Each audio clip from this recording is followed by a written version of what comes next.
Evening, everyone. I hope all of you are doing well. My name is Giridhar Kini, as Ashwin said, and I'll be the master of ceremony today.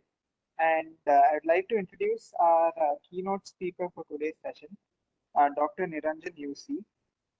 He's Director of Research and Training at Manipal.net, President of Biomedical Engineering Society of India, and a past chair of MSS, that is Bangalore subsection of IEEE. So we hope to have a great session with you today, and we hope to learn a lot.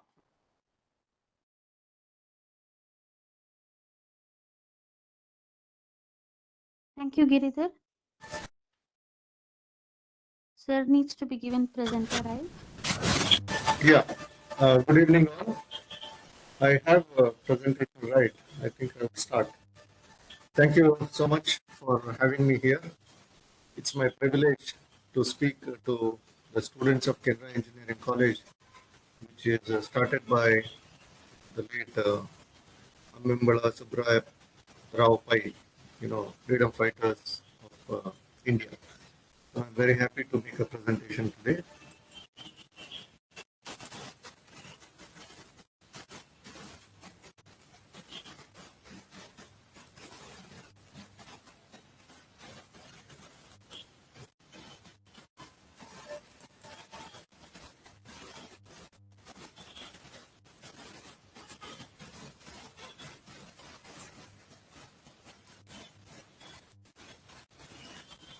Uh, Please let me know if you are seeing my first slide.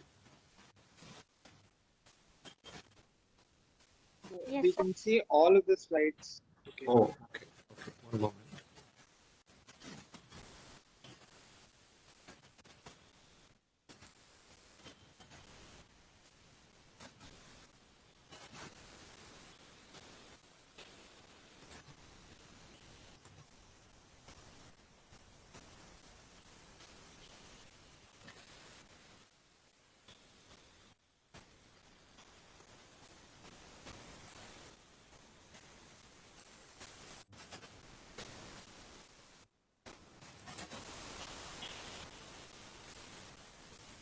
Is it fine now?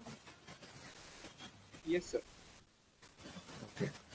So, uh, the title of my talk is Processor Architectures and Applications. I belong to this company called Manipal.net Private Limited, which we started in the Manipal in the year 2005.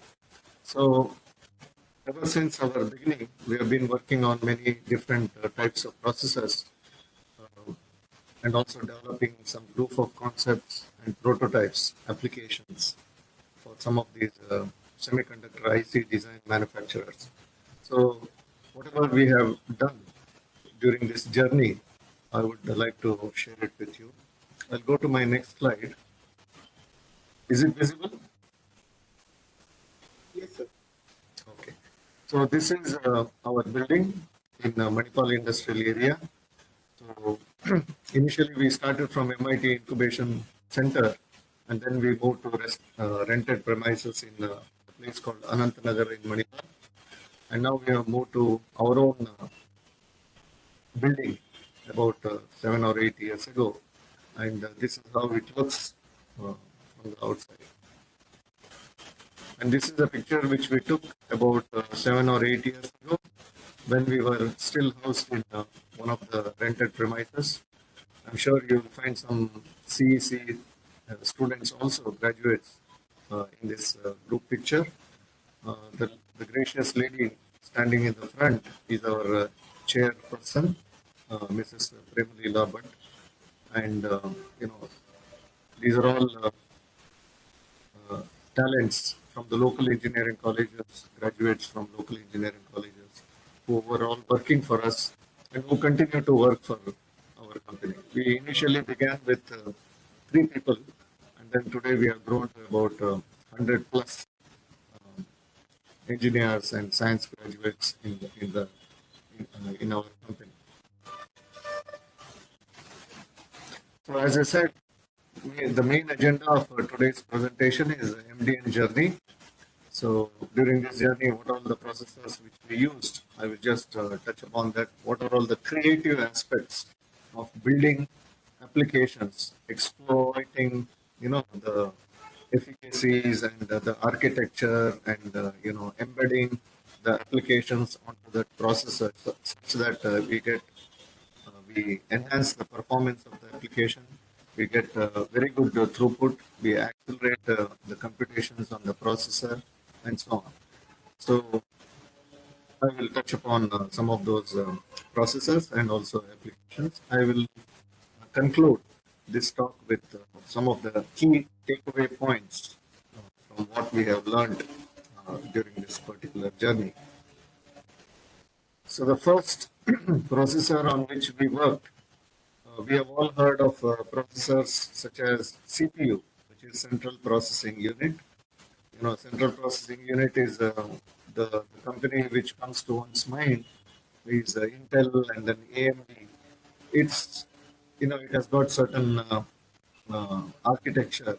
It has got certain instruction set, and it is uh, designed such that it can do all kinds of computations, whether it is text processing, whether it is audio processing, whether it's video processing, or whether it is graphics processing. All of them it will do well, not very efficiently, but it can do all that. So it has been, the ALU structure, the register structure, the access to the memory, and various computer structures as well as control structures are designed such that the transistors are designed such that it can do all kinds of operations. So therefore, they are known as general purpose or central processor units.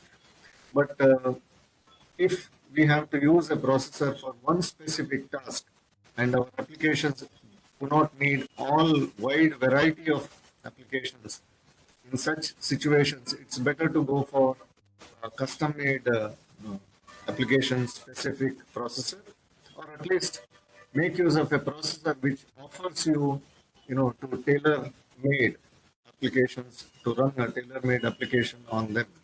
So one such processor is software configurable processor, and this is the first client of ours with which we started our company. And incidentally, this is from a there was a company called Tensilica which used to make RISC processors, but it also had additional capabilities where the user, depending upon his requirement, can embed some semiconductor uh, infrastructure, semiconductor transistors and semiconductor uh, logic gates, etc., onto the chip, apart from the soft core IP which Tensilica provided, which is basically a RISC computer. As you can see here, all the parts on the left side of this block diagram, other than the one shown in red, are all parts of or components of a RISC-V processor. And when you embed special compute logic onto this processor, it becomes a uh, configurable processor, which is the unique selling point of this company called Stretch. And they have adopted this from the Tensilica company. So what are the advantages of embedding a custom logic into a RISC-V processor? So it turns out that this company provides programming capability of this compute logic in very high level language like C, and they have called it as specific extension fabric. So you know that FPGAs etc. needs to be programmed in a different language, such as a hardware description language like VHDL or Verilog. Whereas, though this is the same kind of a semiconductor logic here, one can program this in a high-level language like C, and the advantages of C, such as you needn't know the machine code and what exactly happens underneath the hood in the processor and so on. You can all do the programming in higher level language. So that's what the first advantage. The second advantage is you can input very high bit data into this extension fabric through what are known as 128-bit wide register file. So usually, the number of bits which registers use on a very high-end CPU from the Intel was also about 64 bits, whereas here it is 128-bit wide register, which can take inputs from outside memory into the custom logic, and also it can take the output out of this through 128-bit register. And one can pack multiple data into that, as I will explain next. And this compute logic is also by design, you know, uh, by using compilers, it can be the various instructions which are running on this compute logic can all be put in the form of a pipeline, so that this compute logic is continuously used, and you keep inputting the data and then you keep getting the output data out of this. So that is the other advantage of this.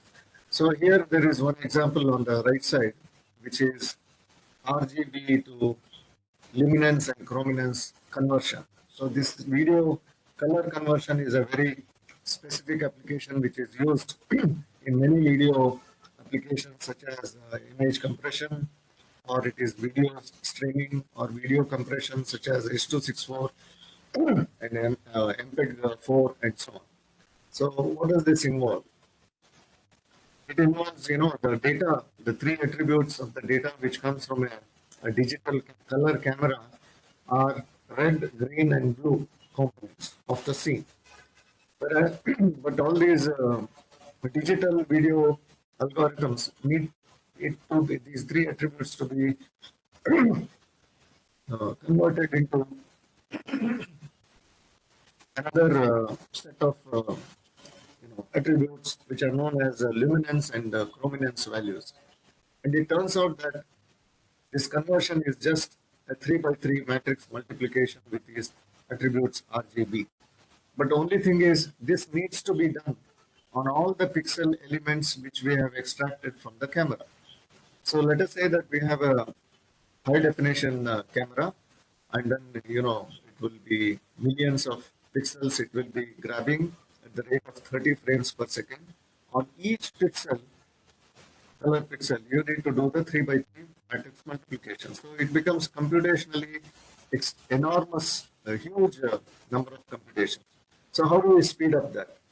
So this software configurable processor allows you to do that. And what it does is, all these 5 pixels, contiguous pixels from the scene, RGB values. So it will be, each attribute is about 8 bits. So 5 of them will be 120 bits. So they are all packed into RGB values are all packed into a wide register, and they are input to the compute logic. And it so turns out that, as you can see in this top part of this algorithm, which runs on this compute logic on the software configurable chip, all this packed data gets into the compute logic, and then it does the uh, 3 by 3 matrix computation, and it does the scaling, which and also the division in order to do the, it will, in integer arithmetic, it will try to do the division operations. That is what you can see here, 8. And then, having got this luminance and chrominance values, it will pack that back into a wide register, and it goes out. And on top of the compute logic, there is a RISC processor which will be issuing these commands to this compute logic. Not only that, it will be loading, and it will also be storing these wide registers. That is what is given on the lower side of this view graph. So the get value will get 15 consecutive, 5 consecutive pixel values, and it will store that into a register A. And then the instruction which runs on this compute logic is called RGB to YCC, and it takes this input A, and then it converts that into luminance and chrominance values and packs it into B, and then B goes out. So that is how all the pixels are converted. So apart from using this compute logic in a high level language, another advantage is whatever the logic which runs on this compute logic is seen by the main RISC processor as an additional instruction, user specified instruction. So we know that Intel provides many user instructions and so on. Whereas depending upon the application, if the user wants to specify an user an instruction, then this processor provides a methodology of doing that, and the underlying compute logic which needs to compute this instruction is also provided by judiciously and cleverly and creatively programming it. You can define your own user instructions which can be used by the application to speed up its performance. And also this user instruction is automatically compiled and it is embedded into the flow of the complete application program. Everything is taken care of automatically by this compiler. So no matter how good a processor is, no matter how much computational power it has got, unless we have good tools such as compilers, assemblers, and debuggers, it cannot be utilized in the best possible way. So therefore, this company not only provides a processor architecture, but it also provides the required tools to exploit the architectural capabilities of this processor. And all that is done is uh, by an automatic compiler. And this is another view graph wherein, as you can see, the instructions which are running, which are issued to the compute logic and also which runs on the compute logic are all in the pipelined fashion, so that, on every clock cycle, there is some computations happening, and almost at every clock cycle, one 5 pixels are converted from one color domain to another color domain. So after when we did this work for our company called Stretch Incorporated in Silicon Valley, US, we also heard from another company called Cypress, which used to make a chip which is known as system on chip, programmable system on chip. So this is a very nice creative slide which will show you all the components of a system on a chip by Cypress. It also has got some analog components like analog to digital converter and digital to analog converter, and also an analog component like an amplifier and so on. At the same time, it has also got some digital blocks such as PWM, and then custom logic gates and counters, and also it has got various interfaces such as I2C and CAN bus, which is used in automotive electronics and so on. So all these components are already there in the system on chip. Depending upon one's application, those components can be energized, and the parameters to those components can be input, and the program which is written can be flashed onto this processor, and depending upon the application, what components are required can be programmed, and then you can build a prototype or proof of concept within a week or so, very quickly. So that is the advantage of using this system on chip, because all the components which are required on a computing system are available, and it is also programmable, and the program is very easy. It is just drag and drop, depending upon the components which you can see on the left top here, various modules. You can just drag and drop it into the main designer uh, view port, and then you can make connections between the various components, and then you can the various parameters of this component, such as PWM width, or the number of bits, and digital to analog converter number of bits, all that can be programmed, and there are these functions available which can be programmed very quickly by just giving those numbers, and then you compile it. Having compiled it, you get a binary code which you can flash onto this device, and then you can build your own, washing machine controller or a coffee machine controller, or garden sprinkler controller, and so on. So the advantage here is that you can quickly make a product or a prototype. And the task which was assigned to us in our company by Cypress was to develop some of the parameters and then programming of these components, and also to test, write the code, integrate it into this IDE tool, at the same time test it also. So that is the work which we did for Cypress. And once we started growing, many people, apart from new graduates and freshers, we started getting many accomplished and very experienced people who also had no choice. I mean, had no option of coming back without high-end technological companies around Udupi Manipal.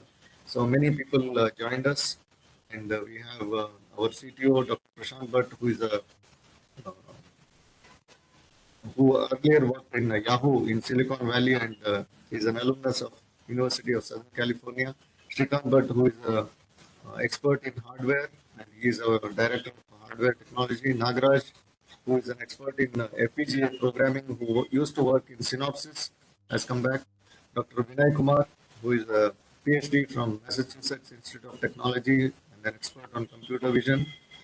Mahadev Maridithya, who is worked about 25 years in software industry in Bay Area and Silicon Valley.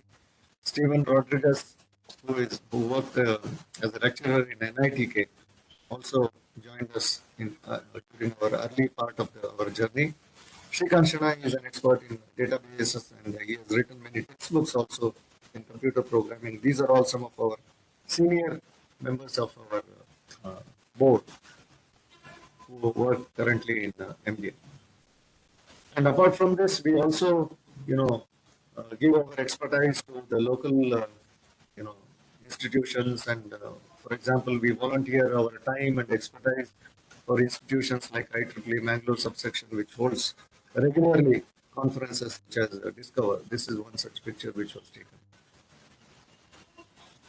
We have also done work on graphical processor units, and the names which you see at the bottom part of this slide are all some of the interns and some of our employees who worked on this project. So we were asked to port a medical imaging application onto a processor called graphical processor unit. So NVIDIA is one of the biggest makers of GPUs. The comparison between CPU and GPU is that lots of transistors, lots of semiconductors goes in a CPU for control, mechanism like if, then rule, while loop, etc., and also to hold the temporary variables in a cache memory. Whereas in a GPU, most of the transistors and semiconductor infrastructure is used to do the computations on arithmetic and logic unit, as you can see on the right side of this view graph. So applications which can be segmented into multiple blocks, and all these multiple blocks are independent of each other, and they can do their computations all by themselves. Such applications are amenable for running it on a GPU. For example, computer graphics, and people earlier when they designed GPUs, it was used only in computer games and computer graphics. But having seen the compute capability of a GPU, people saw it can be used in it can be used in very computationally intensive applications such as weather prediction or drug molecular prediction or computation, and new discovery of drugs and so on, which will need a huge amount of millions of computations to be done very quickly. So people adopted GPUs to do that. And as you can see in this slide, GPUs have got a large number of, hundreds of ALUs, which can all be indexed, which can all be addressed, and they can also address, from cache memory and global memory, the data which they need, and they can do the computations. And what are known as thread computation happens on each one of these smaller ALU processors, which are known as steaming processors. And there is a hierarchy of these steaming processors. They are all grouped in what is known as multiprocessors, threads and blocks and grids and so on. And individually, they can be programmed. And also a set of memory is also available. There is a global memory, which is a little slow. And then you have level 2 cache memory, which can hold and which can be accessed very quickly, read and write. And then you have L1 cache, which is extremely fast. Within a clock cycle, you can access the data which is stored in this. So all these steam processors take these memory, these data which are required in their computations from this shared memory, and then they do the computation. So they can do repeated computations like color conversion or filtering operations, digital filtering operations, or FFT butterfly operations. All that can be done because they are all repetitive. They are all of the same nature, and they are repetitive, and the same kind of computations need to be computed. So such applications which can run independent of each other can be run on GPU. So how do we program a GPU? On the left side, I have a serial C program, which is trying to mimic, try to add two matrices A and B, and naturally you have done lots of C programming. So if I give you square root of n by square root of n kind of a matrix, square root of n rows and square root of n columns, each element you will access in this nested loop, and then you will add and you will store it in the corresponding C matrix. And this is sequential, one after another, element by element, it is accessed and it is computed. Whereas on a CUDA or on a GPU, each element is accessed by one of the ALUs or one of the compute thread, and then it does the addition, and then it stores in the corresponding element of this output matrix. So all the threads or all the compute elements simultaneously take all the n elements of the A and B matrices, and then they add up into a C matrix within the clock cycle. So that is how, because there are so many ALUs which can all do the computation simultaneously, we get acceleration and then enhanced throughput of this making use of a GPU. So the application we were asked to program was a problem called tomography or a tomosynthesis, which is the lower end of a computed tomography machine, which you come across in hospitals. So on the lower side, on the left side, you see an X-ray source, which will illuminate the human body, and then some of the X-ray photons get attenuated, they get absorbed inside the body, and what do not get absorbed get out of this human body, and they are all collected by X-ray detector array here. And they are nothing but X-ray photon counters, and there are about 120 by 80 number of such detectors make up one array. And X-ray pencil rays are continuously illuminate the human body. In this particular setup, there are about 100 by 100, about 10,000 X-ray pencils in one view, and it illuminates the human body, and then it is captured by the corresponding X-ray detector, which is moved as per the location of the X-ray pencil ray. It is moved because it is a simple version of the computed tomography machine. So each pencil X-ray will give about 120 multiplied by 80, roughly about so many number of measurements, so many data it will give. So having gotten such data, huge amount of data, how do we reconstruct what are all the organs which are there in the path of the X-ray?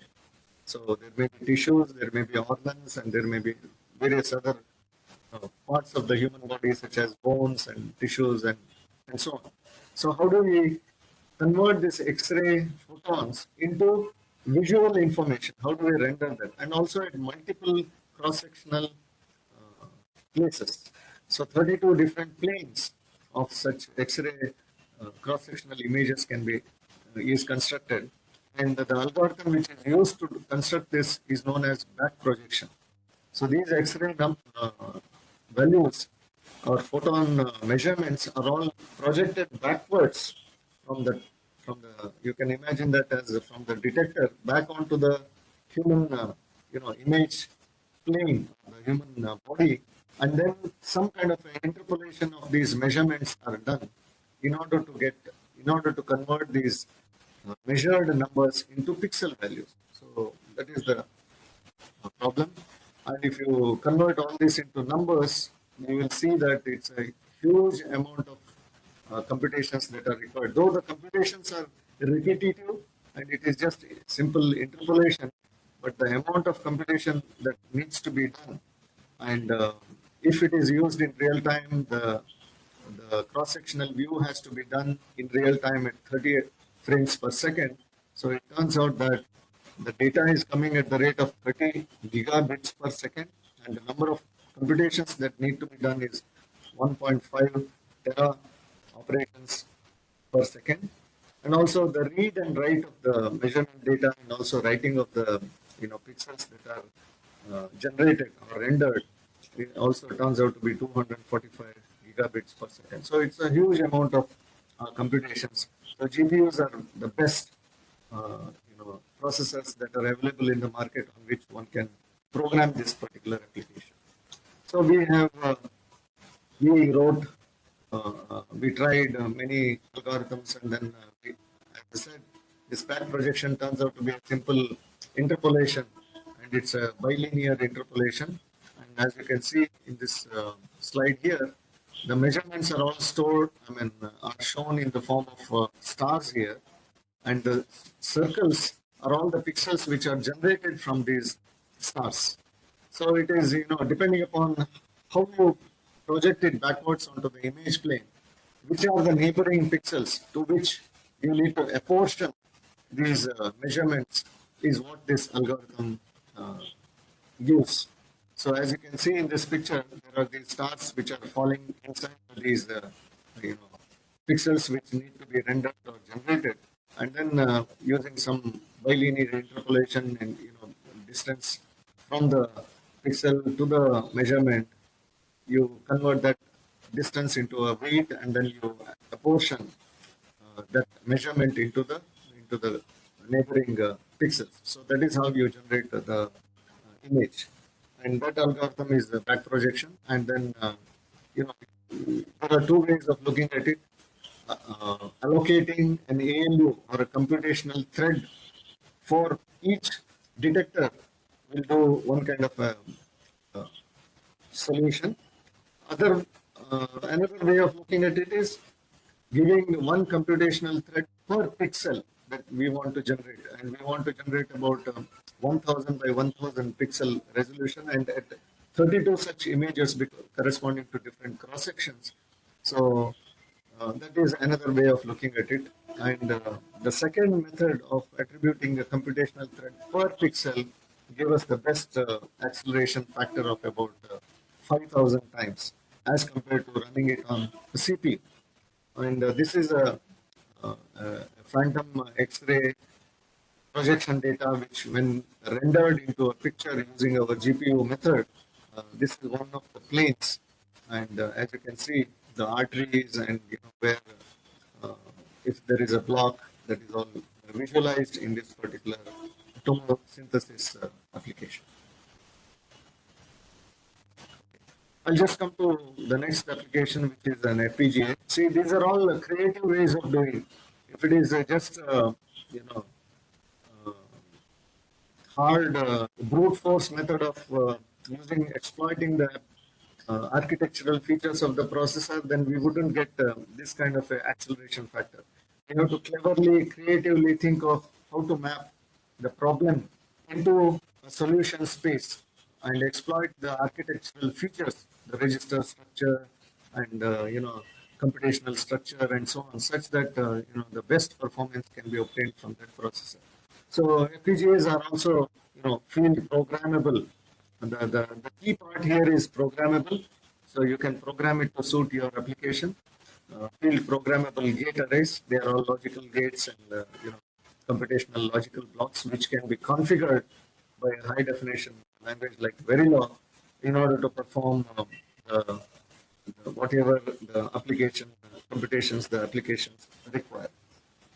So this is how a high-end, FPGA architecture will look like. There are lots of interconnections, and all these red boxes are all computational logical blocks, which can all be interconnected, and they can be programmed to do the kind of logical operations that are required.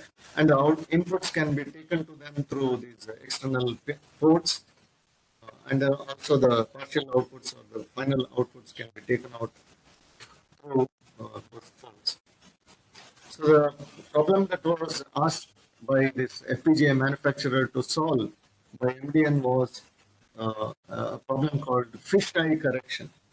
So you may have viewed such pictures which I have shown in this slide, which is the picture of a cathedral taken from a camera which has got a fisheye lens. The fisheye lens will give you wide view of the scene which is being captured, but at the same time, it will give you some kind of a distortion, which is known as a barrel distortion. And this distortion is very predominant when you go towards the periphery of the image which is captured, as you can see, towards the periphery of this particular picture. So these days in high-end vehicles and automobiles, people make use of rear view mirrors are replaced with rear view cameras, which make use of this fisheye lens in order to give a wide rear view of the vehicle to the driver. But unfortunately, because they are all degraded, they are all you know uh, there is a distortion here. They need to be corrected before it is presented to the driver so that he doesn't make any misjudgment. So when you do the correction, this is how it will look like. All those distortions are all corrected, as can be seen here after the correction of fisheye correction. And it so turns out that this correction, well, there is a mathematical equation and a formula which can, uh, relate the source original image or the target image to what is fisheye distorted image. On the right side, I have the source image, which is the fisheye distorted image, which is gotten from a fisheye lens camera, and when it needs to be converted into a perspective vision, which is all rectilinear, uh, coordinates as is seen in the on the left side of this picture. So there is a trigonometric equation which relates this perspective image locations to the fisheye image coordinates xf and yf. There is a trigonometric equation, right? Mathematical equation, but that needs floating point operations and trigonometric equation computation, and FPGAs are not suited for that. They can't even hold floating point numbers on themselves. They can't do floating point kind of computations on them. So how do we trigonometric equations cannot be computed at all on them. So we solve this creatively by replicating this mathematical model in the form of a lookup table.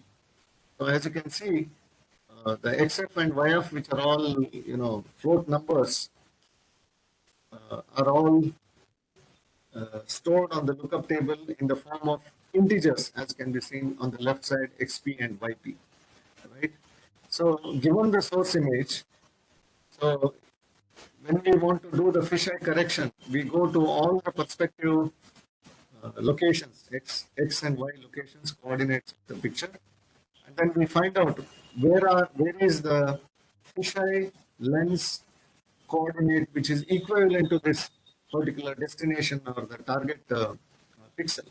So it turns out to be let us say 1,1 pixel is in the fisheye lens. It's distorted and it is available at 1.25 and 2.75, and that is the place from where it is picked up and then it is pasted onto the destination picture. So that is how the lookup table works, and in order to, but fixed floating point coordinates are not possible, and also fisheye lens image is also captured in the rectilinear form only, rectilinear format only. So whenever that fractional uh, number is gotten by solving this mathematical equation, it is mapped onto the nearest neighbor, nearest integer coordinate located pixel, and then that is how the interpolation needs to be done. And if the interpolation has to be better, then one has to go from nearest neighbor interpolation to a higher number of points of interpolation. What we have used is a 9-point interpolation, and a very clever way of coding these fractional parts into the integer locations of this you know fisheye lens image is what we have done, and it is all done automatically by the program which runs on the FPGA, and then it gives you a throughput at the rate of 40 frames per second uh, in a live video which is being captured by a fisheye lens. So here there is a picture of our earlier boardroom of our company. As you can see, it's captured by a fisheye lens. As you can see, the lines on the ceiling, they are all curved. Okay, and when you do a fisheye lens correction on the fly in real time on the FPGA by making use of those lookup tables, which I just now explained and showed to you at 40 FPS, it is corrected. And then, as you can see, all those curvy linear lines in the ceiling are all straightened out. And well, the customers ask for more when you deliver solutions to their problems. It turned out that they asked us to next to use adjacent images of a, obtained from two fisheye lenses or two cameras, and then stitch together after doing the fisheye lens correction, and create a panoramic view of the image. So that also we did, and this is the previous slide showed the camera setup there. There were multiple cameras there, which are all tilted by about 120 degrees. So they get two views of from the top of our earlier office. As you can see here on the top, you have two views obtained from two cameras and also fisheye lenses. And because it's fisheye lens, the MESCOM lines are curved here. And as you can see, some part of the top, pictures, some part at the edges are common. The coconut tree and some of the tree parts are all common there. So, having determined which are all these common pixels and common parts and then corresponding vertical and horizontal shifts, one can stitch together after doing the fisheye correction and then create a panoramic image. And that also can be done in real time by making use of two parts of this algorithm. First is the fisheye correction of the multiple cameras, and then doing the stitching operation based on the geometry of that computing camera elements, and then it can be stitched and the panoramic view can be created as shown here, which is also in real time.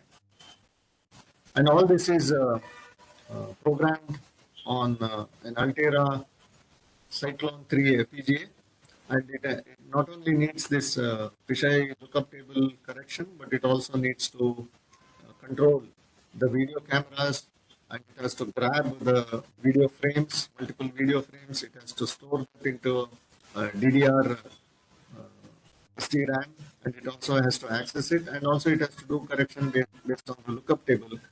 And the lookup table is stored in a flash memory, but accessing that will take a lot of time. So therefore, it is copied onto the on-chip memory so that the performance improves. And also, the pixels that need to be rendered onto the output uh, screen, which is an LCD display or a screen, needs to be controlled through a LCD display controller. So all of them are programmed onto this FPGA, and then a live real-time performance is obtained. And this turns out to be a reference design on the Altera web page. If you go and then you know type in fisheye correction, you will get this PDF project which we developed for Altera FPGAs. And one another work which we did for another semiconductor manufacturer called Freescale Semiconductor is a electronic tower system. So, all these microcontroller manufacturers, whenever they come out with newer versions of microcontrollers, uh, you know, for example, to make use of a microcontroller, one needs to have what is known as an evaluation kit, which will not only have a microcontroller, it will also have some various peripherals. It will also have some components. It will also have some memories. It will also have some interfaces, chips for that, and so on. So all that put together is an evaluation kit. It's a system, and one can build a system on that evaluation kit, and having prove that it is feasible to make a product out of it, then only you translate that into your individual PCBs with MCUs and so on. So, but whenever you want to enhance the prototype or proof of concept from a, let us say, 8-bit MCU to a 16-bit MCU or a 32-bit MCU, then the whole evaluation kit has to be changed because the MCU has changed. So Freescale wanted us to, develop a electronic tower system wherein, all that needs to be replaced is a microcontroller board.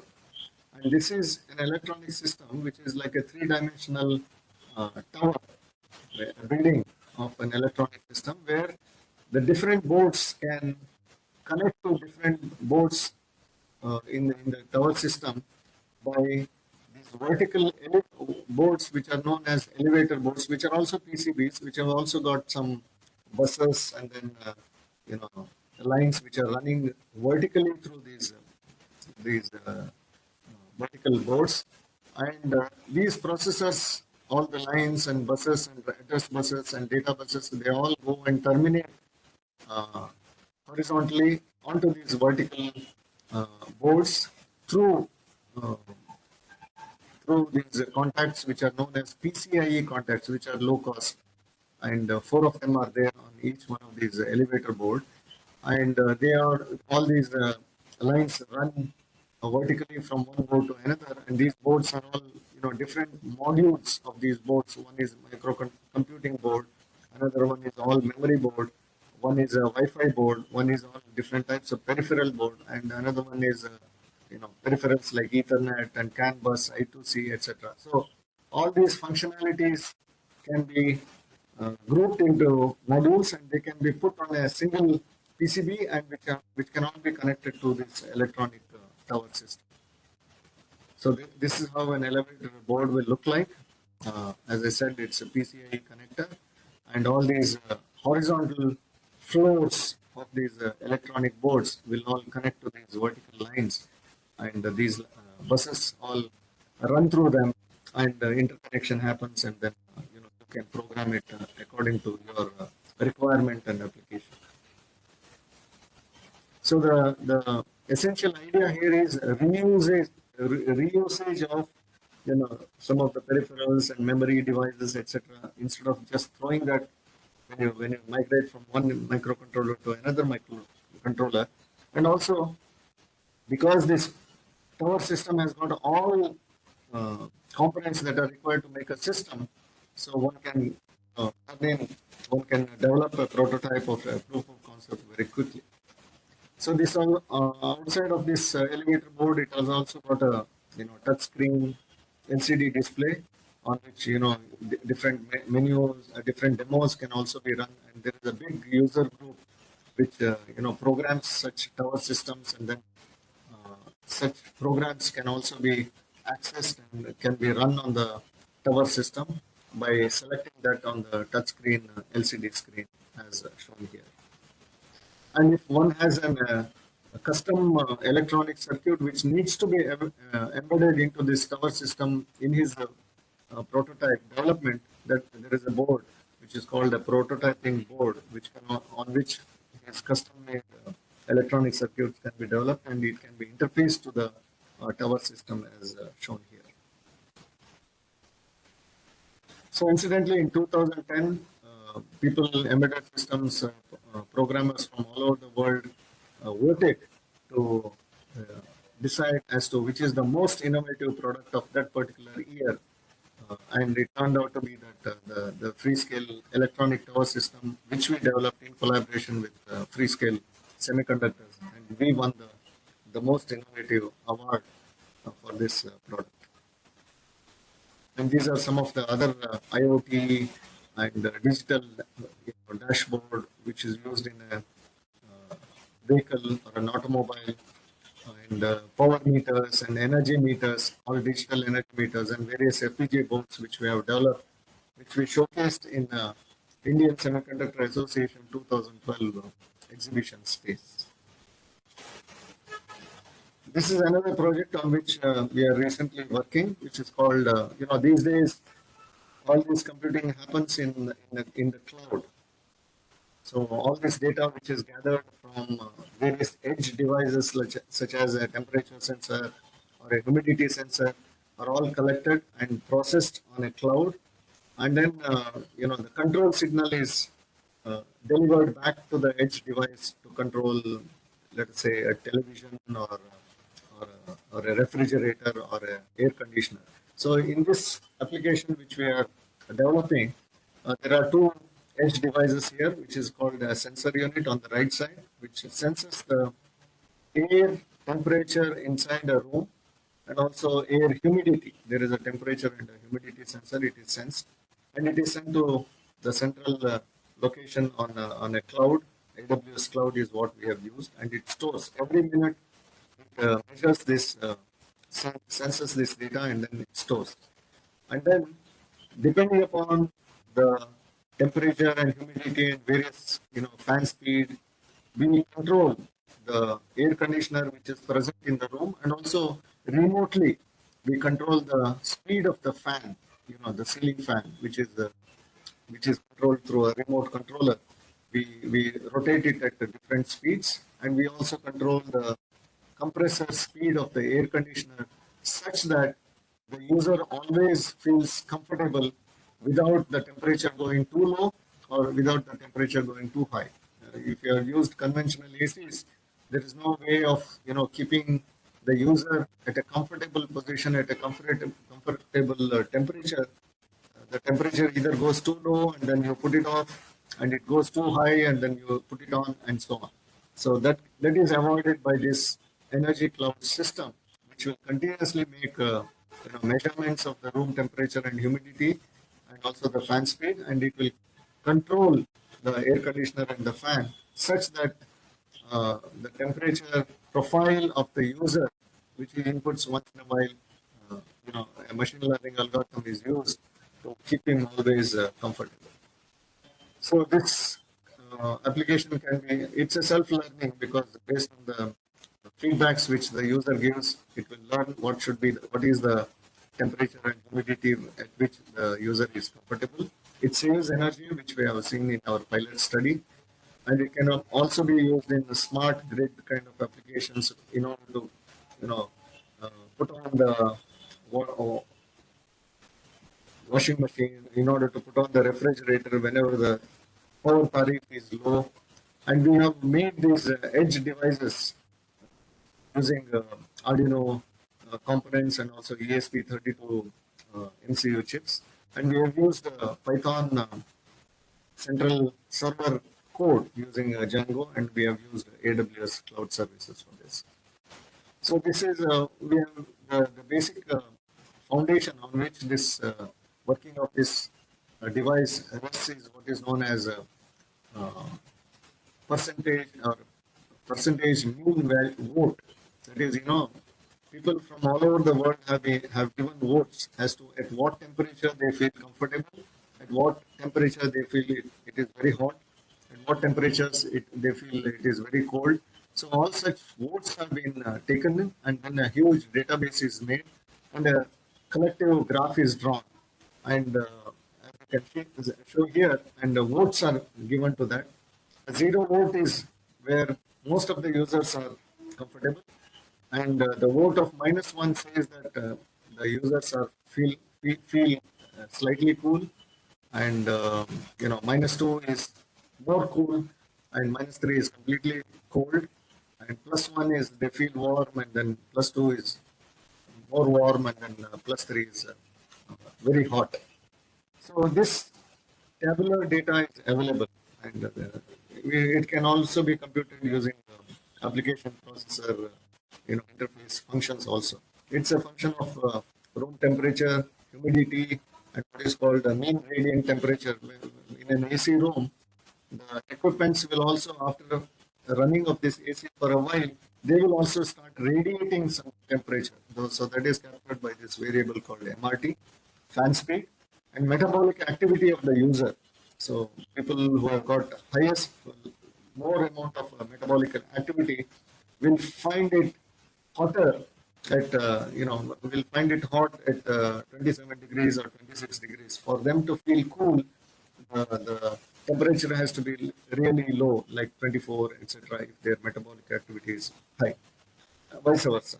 And also the kind of clothing that they are wearing, whether it is summer clothing or winter clothing, and so on. So the clothing parameter captures that parameter. And as I said, this system captures this data live every minute, and it stores on a database on the AWS cloud, and you can do many offline computations. So we have for one particular date between June 1 and June 2nd, for a user with the ID 101, we have taken all his data from the database, and then we make a plot. So as you can see, when he switches on this energy cloud at sometime in the night at around 8 or 9 p.m., so you can see that the compressor goes on and off and on and off. The compressor is put on and off by this energy cloud device automatically, such that he's always kept comfortable. And this is what AC set point of the AC, which is controlled by the central server, which makes use of the PMV and PPD graph, which I showed you just now. So this is a high-level block diagram of this device.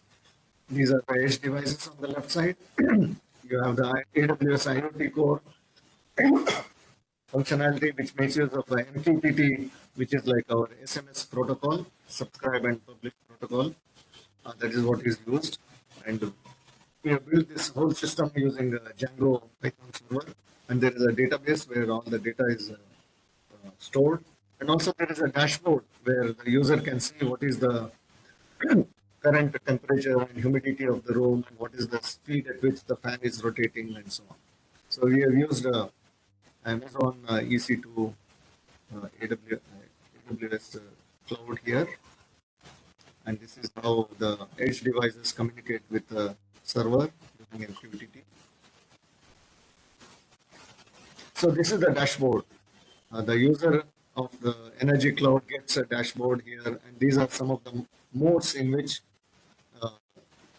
the energy cloud system can be used. Smart mode, it will automatically take care of your comfort level, and it will it will control the AC and the fan such that you are always comfortable based on your metabolic activity and clothing which you are doing.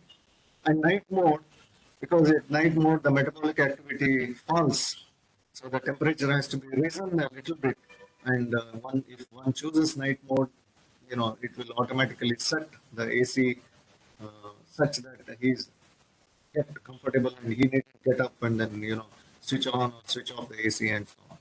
Set by temperature, if you want to use the energy cloud as an AC remote, you can set it at whatever temperature which you want to set it at. So this is the room temperature on the right side, the current humidity of the room, the fan speed, and whether the AC is on or off, and so on. And also instantaneous power that is being consumed by the AC compressor can also be calculated, and it can be shown here. And how much power is consumed from the first midnight of the first day of the first of the month can also be shown here. And in the recent upgrades of this software, we have also done the carbon footprint based on whether it's in the morning or it's in the night. In the morning, it's all renewable energy which is used to generate the power, and at the night it is all hydropower or maybe petrol, uh, fuel-based energy which is used to generate the energy. So the carbon footprint of the usage of the AC is also shown in the newest data. I mean the dashboard which we have generated, and also how much is the cost for the energy. So the tariffs of the power also, though it is not there in India yet, but in the Western countries and Europe, uh, you know, as the day progresses, the power tariff and the energy tariff also varies. And during the daytime, the power tariff is less because alternative energy sources are used, but at night it is more because alternative energy, wind energy, and solar energy are unavailable.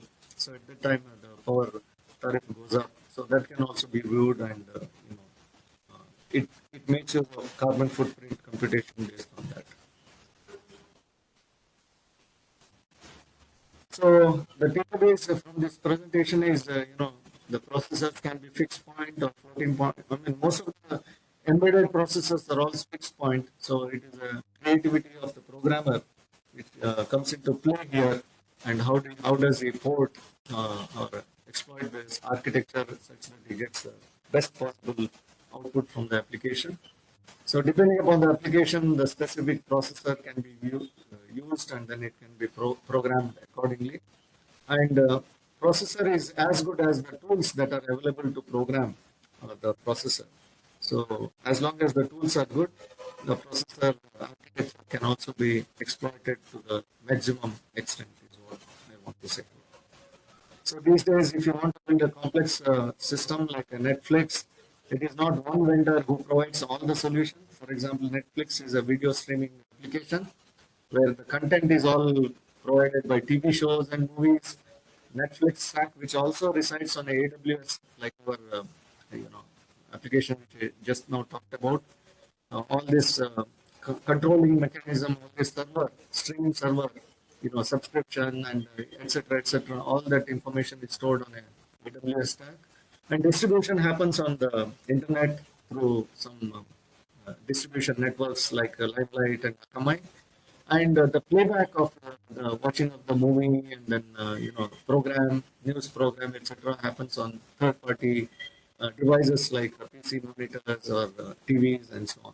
So it is aggregation of all these vendors is what is done by a company like Netflix, and all the services which are provided by various vendors are all put together to give a best viewing experience for the customer, and a new applications such as the video streaming of, your movies, your favorite movies or news channels and so on. Okay, some of the computer drivers which the students can, in the coming days, you can think of, I mean, you can see, and there are big opportunities in programming is in semiconductor like VLSI design and processor programming such as embedded systems programming, systems programming. And all this is brought about because of the newer revolutions and newer sensors and transducers which are coming into the market. And how well you make use of the processor is because of the compute tools, and these compute tools these days are available in the cloud, and one can subscribe them based on the per usage model you are charged for that. And internet has played a big role in this cloud technology and streaming and so on. And also multiple data are also available uh, on the databases, and then one can, you know, uh, devise or one can program his algorithm based on the data which is available on the cloud. Well, I think I had the good fortune of having some very extremely talented students. As you can see in this slide, one of my students was Satyanadella in MIT Manipal, and then subsequently there was Rajiv Suri who became the CEO of Nokia. Comparing them to any other students from CEC or any other engineering college, they were also just above average students, but they put in lots of hard work and they were gung-ho on technology, and they were 24 bar 7, 365 days, they would just think and work and uh, on technology, and technology was their bread and butter and breath. So therefore, they achieved the kind of glory that we see they have achieved today. And these are some of other students of mine who have all risen in their fields of interest into their own startup companies and CEOs and so on. Opportunities in the coming days are in 5G, cloud technology, artificial intelligence, machine learning, semiconductors, IC design, and so on. And making all these available technology and applications for local needs, which I call as locapreneurs, is going to be the next set of IT revolution, which would need lots of young minds and young engineers like you. This is another company next door. I have put this slide because I'm one of the founding shareholders of this company, and which pays me quite a hefty dividend every year because they keep on making a good profit. They are into mixed signal IC design, and one of their biggest customer is Texas Instruments, for whom they design ICs. They are also located in the industrial area of Manipur. They are known as Karnataka Microelectronic Design Center, and they have also won awards in the STPI, in the Bangalore Technology Summit uh, event, which is held every year in November in Bangalore Palace, and they have won one of the top performer in the Bangalore region, in the coastal Karnataka region award. And this is the award which we received for exporting a large number of electronic hardware from coastal Karnataka, from Tier 2 and Tier 3 region. And this is the award which we won in 2020 in the Bangalore Technology Summit held in Bangalore. Okay, this is all I have got. Thank you very much. If there are any questions, I will take them now. Thank you. Well, sir, it was so nice. I remember having taken the course Advanced Computer Architecture for the computer science students and master students. Hennessy and Peterson was the textbook, and it's somehow, very weird. I don't know if any students over here refer to the book now. It was very difficult to actually get through the concepts across. You brought across so vividly what was lacking there in the syllabus, and that's the hands-on approach. So you walked us through all the different, so many different uh, microprocessors that you have worked with. And probably that's the thing, we read a lot and not get our hands dirty with things. So it was wonderful. Uh, so the floor is open to any questions. Please use your chat window or unmute yourself, please.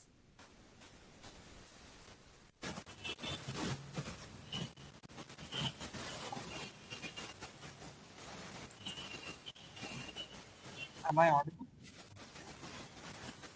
Oh, yes, please go ahead.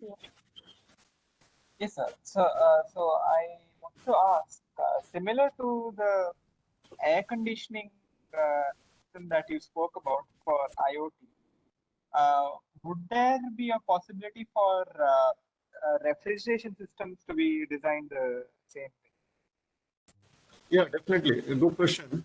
So, you see, AWS provides this IoT core application, right? And it is based on this MQTT protocol, which is used in, sending out and receiving SMS. So it is a publish and subscribe. Whenever there is a data which is generated, maybe from the refrigerator or from a motor or a washing machine motor and so on. So it publishes into the IoT core of the AWS. And whenever, the server which reads it, and, when the data is read into the AWS server, it pings the server that data is now available, use it, to issue a command to the refrigerator or the washing machine. And the server takes control, and whatever algorithm which is for a refrigerator, it may be different algorithm, maybe, keeping the refrigerator at particular temperature, or finding out whether the door of the refrigerator is open or not, and so on. So take a decision.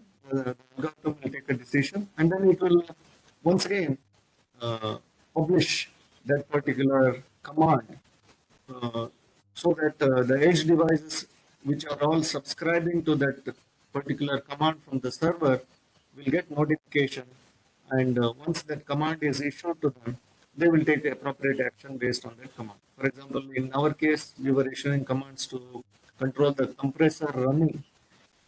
What is the AC set point at which the compressor should run? What is the speed at which the fan should rotate? So they were the commands. So accordingly, the refrigerator commands can be issued, and this IoT device remotely from a cloud, it can be controlled such that the food items are all kept in optimal uh, temperature and so on. Yeah. So the applications can be anything, and that is why AWS has provided all these tools such as the IoT Core, which is based on MQTT, and it also hosts these servers, and these IoT cores can be coupled with this server, and then computations can happen, and also the information, if you want to make measurements every minute also, all that can be measured data can also be stored on a local database on the AWS cloud, and then it can be accessed into an Excel sheet, and then offline computations can be done, graphs can be drawn through Excel sheet, and so many ways in which you can see what is the pattern which is there in the data that you have collected on the database. So many possibilities are there, and applications are diverse, and many such applications can be used, can be developed using this framework.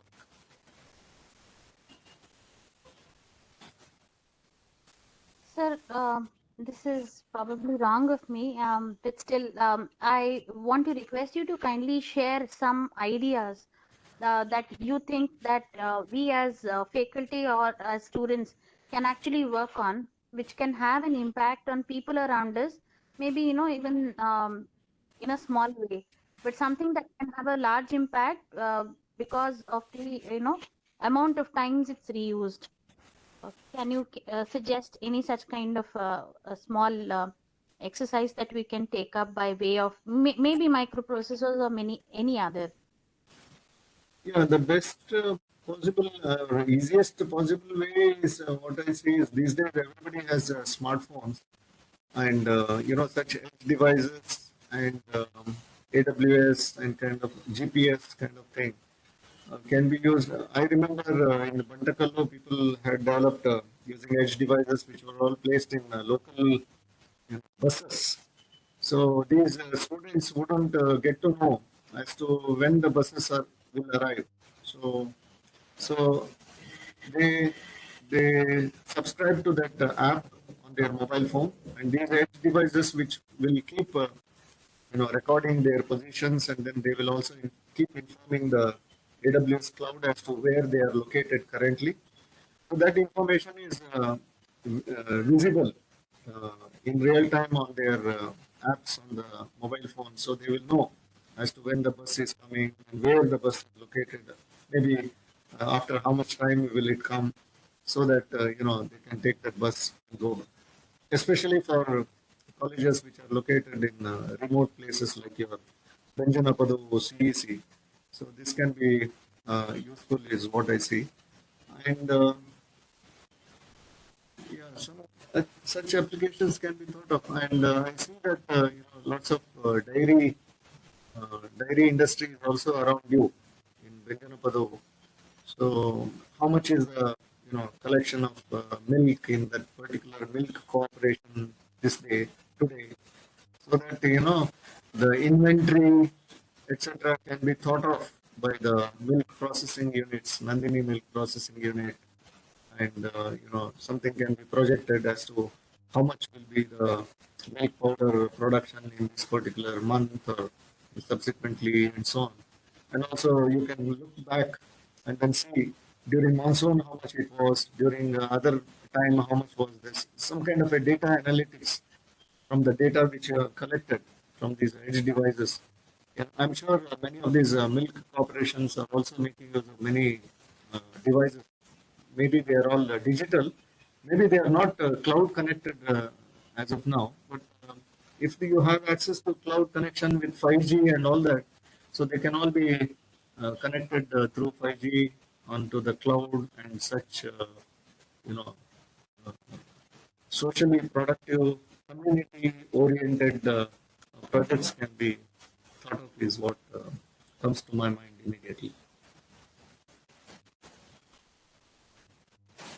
Agriculture is another thing, and where people are available to pluck the coconuts, or also to do the agricultural work, and also what are all the producers, and based on the demand and supply, I know many coffee planters and estates in Kodagu and Chikmagaluru these days uh, produce their coffee and then they pack it themselves.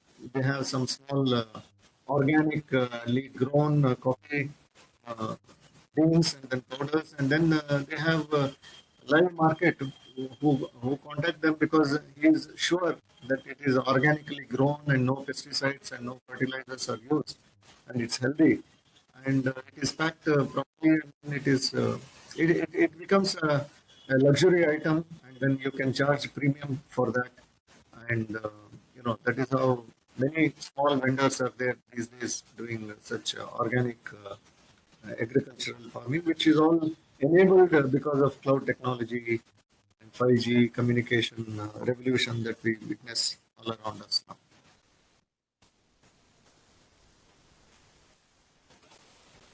There's one more question from my side. It's not a question, it's a request. You spoke about karmic, so probably I would like to stop sharing this slide and request you to, kindly share the slide that you had of the picture of karmic and relate us as to, how it all started, just to enthuse people that I mean, just about Mahan Shetty sir and what he did at Nesargi and things like that, please. I just feel that coming from a second year place and Benjan Padu, many of us have this hang up in our minds. So I feel that we can take a lot of lessons from the legacy of Mahan Shetty. Sure, I'll do that.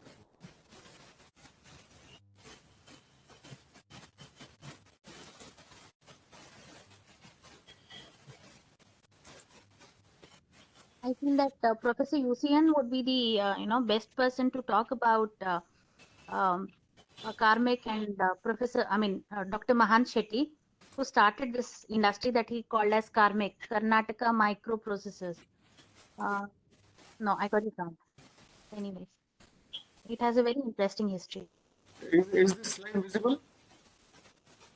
No. I don't know. I am unable to put this slide up.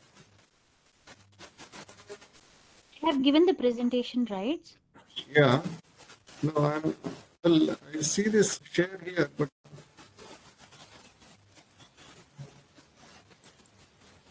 we can't display your shared content. Make sure that you are allowed permission. You are now co-host. Okay.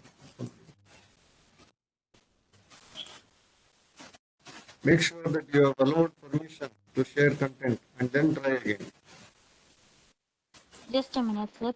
Probably you can start speaking, if Yeah. not the slide. Okay. So Karnataka Microelectronic Design Services is a company which is started by one Dr. Mahan Shetty. So Texas Instruments, when it started, functioning in India, and they wanted mixed IC, mixed signal IC design group to be set up. And Dr. Mahan Shetty used to work for TI in Dallas. So he came here and he, trained many engineers in this. And Texas Instruments is one of the earliest entries in the design space, VLSI design space into India. And it's a big, huge company. It was a huge company, and they have a huge operations these days in India also. So having trained many engineers, after about 6, 7 years, he thought of, uh, companies like that TI, and then various many semiconductor like NVIDIA, etc. These days outsource some of these VLSI design works such as verification, testing, you know, and so on. So a little lower degree of these design services are all outsourced because they do not have engineers, they do not have resources to do that. So these days there are 101 such semiconductor fabless design services companies like Karmic in India, especially in Bangalore. So having seen that the market is exploding of such outsourced projects, so he thought, why don't we also start something similar to that? So then he approached us. He came to the coastal Karnataka because we are educationally very vibrant here. The culture is also vibrant. The populace is very vibrant here. And then he zoomed in on Manipal because Manipal is a university town. And then he started training people, uh, fresh graduates, engineering graduates from North Karnataka. And then uh, he rented out houses in the place called Anantanagar in Manipal, where multiple karmic, you know, offices were there, where he used to train, and people used to do IC design services from open source software such as Magic and PSpice and so on. And what he taught was fundamental IC physics and then designs and all his expertise of which he picked up when he worked in Texas Instruments. He trained it into all his students. And having seen the potential of his students, Texas Instruments started giving some of the projects, started awarding projects to this company, and they were doing wonderfully well, being the vendor for Texas Instruments. But having heard of the high quality of IC design work that they do, many other memory management systems from Japan and Qualcomm, they all also came and they started entrusting some of their projects to Karmic. And suddenly there was a glut of engineers and IC design space also exploded in India, and many people there was attrition in Karmic also. So that time, at that time, Dr. Man Shetty thought that instead of going for just only engineering graduates, even very uh, good and very brilliant SSLC passed students who cannot continue their higher studies because of economic issues, whether such people, such students who at a very young, ripe age can be caught and then they can be trained on VLSI design. And he brought it to the level of an SSLC passed student and he started many such VLSI design centers in Bailahongal, in a village called Nesargi, which is his hometown. I have visited that many times, and a place near Shilsi and Hubli, Dharwad, Belgaum, and many such places. Rented premises were used, and then such students were trained. You know, and today, and the batches were all named on N1, N2, N3, N corresponding to North Karnataka, and I am sure that it reached about N50 or so, each batch having about 10 students, and he trained them, and then his subsequent, earlier students only became trainers in this institute, and they trained subsequently the youngsters and the new entries and so on. And Qualcomm saw the value in all such, rural background and probably not very well English speaking people, but their semiconductor and IC design skills were exemplary. So companies like Qualcomm, that Vijay, Rangana, they all hired many such SSLC passed VLSI trained engineers from Karmic, and they are doing wonderfully well in those companies. And Karmic also, after the demise of Man Shetty, they had some issues and troubles also. But the present management were also earliest karmic employees and then trained by Mansar have revived it back, have brought it back onto the rails, and then they are doing quite well these days, and they are doing profit. And just about 2 weeks ago, I attended their annual general body meeting as a shareholder, and I saw that they are making quite good progress and then profit. And after a few years, for the first time, they have started giving dividend to their shareholders. So they are doing well, and they have tied up with St. Joseph Engineering College, and because they use uh, some of the semiconductor design service tools of SAEC, and then they give them internship positions, and they have also hired SAEC students. But for one to be it's a niche area. For one to be a very good VLSI design engineer, I was speaking to the CEO of that company. He was saying that for them to be really useful to this company and also to learn best thing in VLSI, it would take at least 4 to 5 years. And only after 4 or 5 years, they will be really uh, beneficial for the industry, for that company, and also they will also learn the best from that space.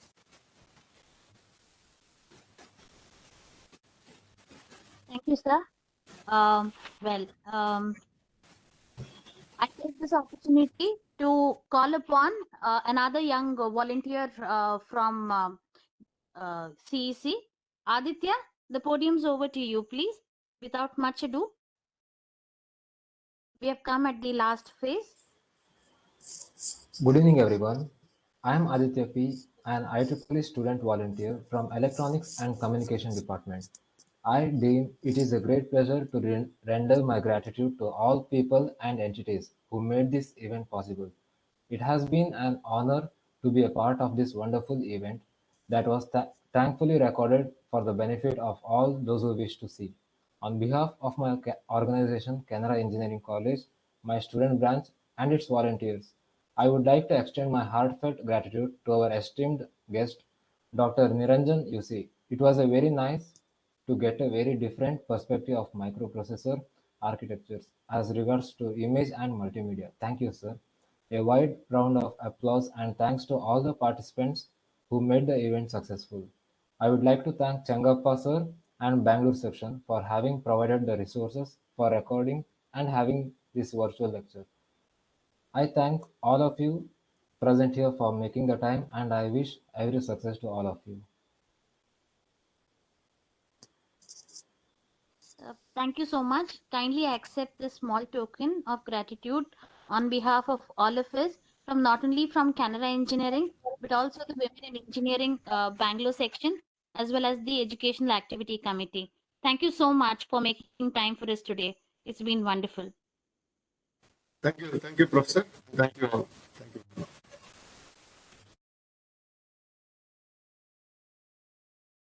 Thank you. We shall call it a day.